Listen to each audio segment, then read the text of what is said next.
singing his praises, Lucy's musical tribute and the award ceremony twist.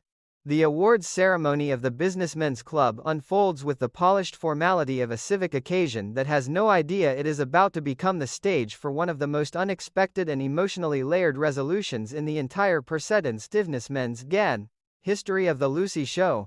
The room is filled with a low murmur of professional collegiality. Mr. Cheever is present, still carrying the residual wariness produced by Mooney's earlier excess of butter. Mooney himself sits with the careful composure of a man who believes his own secret campaign on Cheever's behalf is proceeding according to plan. Lucy occupies a place in the audience, her expression a mixture of nervous anticipation and barely suppressed delight. She alone knows that the letter she submitted written in the form of a song has a chance of being read aloud. She does not yet know that it has already been selected as the winner. The Master of Ceremonies begins with the expected formalities. The winning entry, he announces, has come from an employee of the Westland Bank. The name of the contestant is called Lucille Carmichael. The shock that travels through the small group of bank people is immediate and visible. Mooney's face, one imagines, undergoes the full journey from polite interest to dawning horror. Lucy rises and makes her way to the front of the room with the mixture of pride and terror that has always accompanied her most public moments. The Master of Ceremonies explains the unusual nature of the submission. When the contestants were invited to sing the praises of their employers, Mrs. Carmichael took the instruction literally. Because her words were set to music, it seems only appropriate that she should perform them herself. What follows is one of the purest and most sustained musical comedy sequences Lucille Ball ever committed to television. The melody is the familiar, gently nostalgic contour of Thanks for the Memory. The lyrics, however, are pure Lucy Carmichael, specific, affectionate, slightly chaotic and completely sincere. She begins with a formal declaration of intent. I'd like to pay my boss a tribute, sing his praises loud and clear as a banker. Mr. Mooney has a record you should hear. 76 big loans that he made last year. 110 accounts that were new when they were overdue. Plans he improvised with no time to lose. The catalogue of professional achievements is delivered with the bright, slightly breathless energy of a woman who has decided to go all the way. Then the song turns personal and the true emotional register of the tribute reveals itself. For the memory of a boss, I think, is great, not a single cranky trait. He doesn't even holler on the days I come in late. How lovely he is. Oh, thanks for the memory of the patience that he takes overlooking my mistakes. He even buys the donuts when I take my coffee breaks.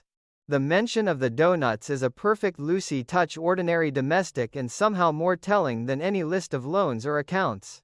The song continues through the cycles of quarrel and reconciliation that have defined their working relationship. Many's the time that we quarrel, and many's the time that he'd fire me, but then in the end he'd rehire me. The final verses celebrate the small comforts Mooney has installed in the office and the peculiar loyalty that has kept the two of them bound together through 6 seasons of escalating chaos. By the time the last note fades, the room is caught between laughter and a surprising tenderness. Lucy has done what she set out to do. She has sung the praises of Theodore J. Mooney with complete commitment, and without a trace of the private hope that the song might help remove him from her daily life. Mooney is called to the stage to receive the trophy. The Master of Ceremonies suggests that it would be appropriate for the award to be presented by Mooney's own superior, Mr. Winfield Cheever. Cheever rises trophy in hand and begins what appears to be a conventional speech of congratulation. He speaks of confidence and faith. He mentions that only that morning, he dictated a letter appointing Mooney the new president of the Western Bank in San Francisco. The words land in the room with the force of a sudden change in atmospheric pressure. Mooney's long-held ambition is about to be realized. The San Francisco presidency, the very prize he has been maneuvering toward, is being offered in public. Then Cheever continues, there are, he says, bigger things in life than business achievements and material success. The bond of loyalty he has just witnessed between this secretary and her boss has convinced him that the happy family at the Westland Bank should remain intact. Mooney will stay. The appointment to San Francisco is withdrawn in the same breath in which it was offered. The trophy is presented. The audience applauds. The three central figures of the bank are left standing together in the bright light of the ceremony, their private schemes and public faces momentarily aligned in a tableau of pure sitcom resolution. The sequence is a masterwork of comic and emotional architecture. Lucy's song functions simultaneously as a genuine expression of affection, a strategic act of self-interest, and an involuntary confession of the complicated dependence that has defined her relationship with Mooney. Every lyric is rooted in the shared history the audience has watched unfold across years of episodes. The 76 loans, the late arrivals, the repeated firings and rehirings, the donuts purchased for coffee breaks, all of it is true.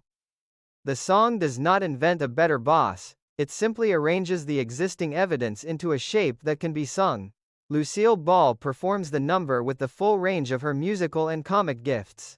The voice is bright, the phrasing precise, the face open to every shifting current of pride, mischief, and unexpected feeling. When she reaches the lines about being fired and rehired, there is a flicker of real vulnerability beneath the smile. Gail Gordon's Mooney receives the tribute and the subsequent professional reversal with the controlled complexity that has always marked his best work. The ambition is real. The disappointment is real. Yet the final acceptance of the decision to remain carries the quiet recognition that the chaotic partnership with Lucy has become, against all institutional logic, a form of home. Roy Roberts as Cheever is allowed the rare position of deus ex machina, who is also a careful observer of human loyalty. His decision to keep Mooney in place is presented not as a whim but as a considered response to the evidence of the song. Culturally, the ceremony captures the particular flavor of late 60s civic and professional ritual. The banquet room, the formal presentations, the belief that public praise can still shape private careers. By placing Lucy's deeply personal and slightly disordered tribute at the center of that ritual, the series affirms the power of ordinary affection to disrupt and ultimately redirect the machinery of advancement. The San Francisco presidency is offered and then withdrawn. The trophy is awarded, and the long exasperated, oddly devoted working relationship between Lucy Carmichael and Theodore J. Mooney is publicly confirmed as something worth preserving. In the applause that follows Cheever's final words, the audience is invited to feel the full weight of the moment. 6 seasons of schemes, disasters, soft-hearted interventions and reluctant rescues have led to this: a secretary singing the truth about her boss in a banquet room and a bank president deciding that the truth is more valuable than a promotion. The butter has been replaced by something closer to genuine feeling. The contest has been won by the person who least expected to win it. And the happy family at the Westland Bank, against every prediction of institutional logic, remains intact.